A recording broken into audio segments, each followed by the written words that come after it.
Hey folks, Nathan here from Star Wars Beyond the Films, the Star Wars Timeline Gold, and the Star Wars Reports Rebels Roundtable, bringing you a look at another Force and Destiny item here. This is the one released alongside the core rulebook. This is the Force and Destiny Game Master's Kit. Now, of course, what I'm looking at here, this sheet, this is just sitting on top of it when you buy it. There's nothing to it, it's just a little piece of paper here. The actual contents are going to be this booklet here, an adventure module called Hidden Depths, that is not just an adventure, so you might say it itself has hidden depths, but-um-bum.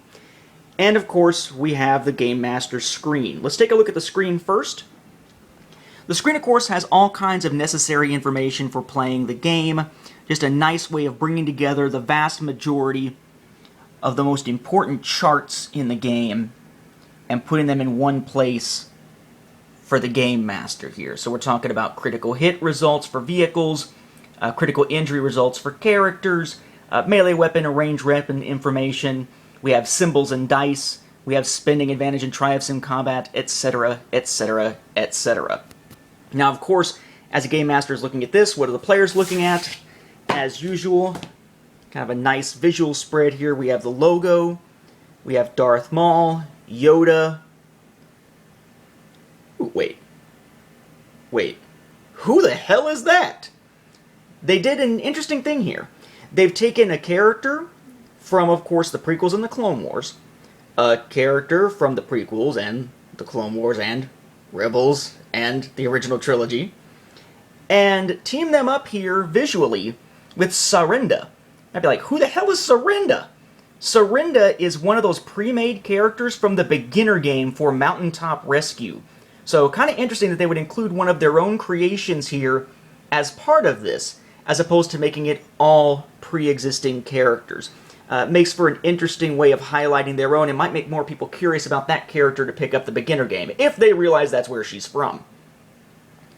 The book itself, you start out with the adventure, Hidden Depths, and I gotta say, not that much to it. The idea is that if your characters have already done Lessons from the Past, which is the initial adventure from the core rulebook, then you've already got your hands, presumably on a holocron, and possibly lightsaber crystals. Or, excuse me, lightsaber hilts, not crystals.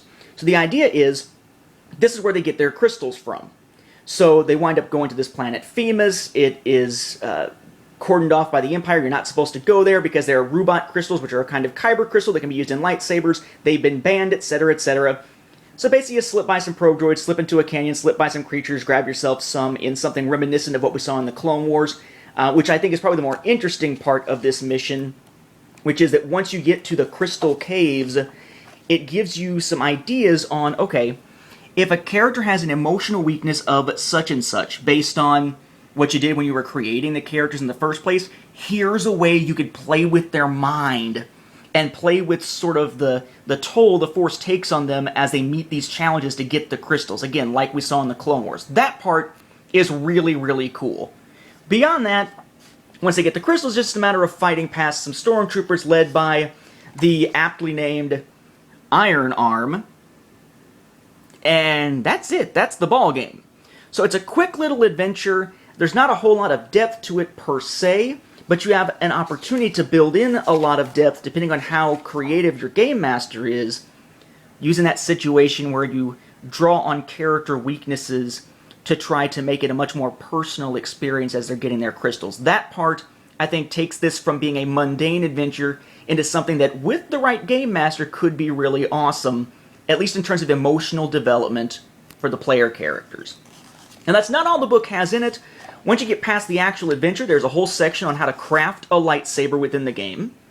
And then, it's not actually that short, I just didn't break it down here for you. It gives you rules for it, about the hilt, okay, and how that all works.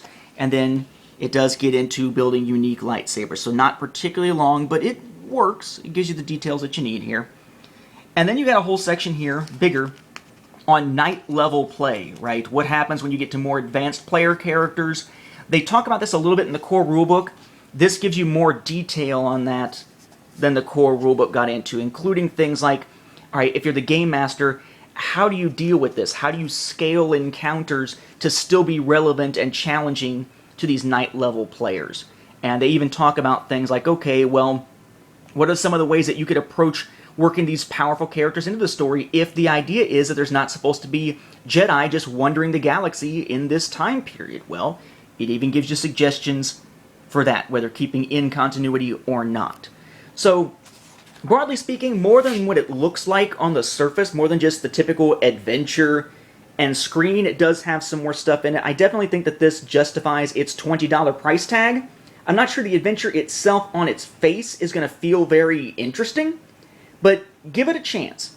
Let the Game Master really play with the idea of those emotional weaknesses as they're getting their crystals, and you can have a really fun experience, and in the process, give the Game Master resources they need to not only make things go more smoothly with the information on the screen, but also get you ready for night level play, and if you chose not to have them be lightsaber hilts among with the holocrons as part of the booty back in Lessons from the Past, then this gives you a chance to start creating lightsaber hilts to put those crystals into, if you haven't gotten them already. So, a cool product, a little bit odd on its surface, but certainly more than it appears to be.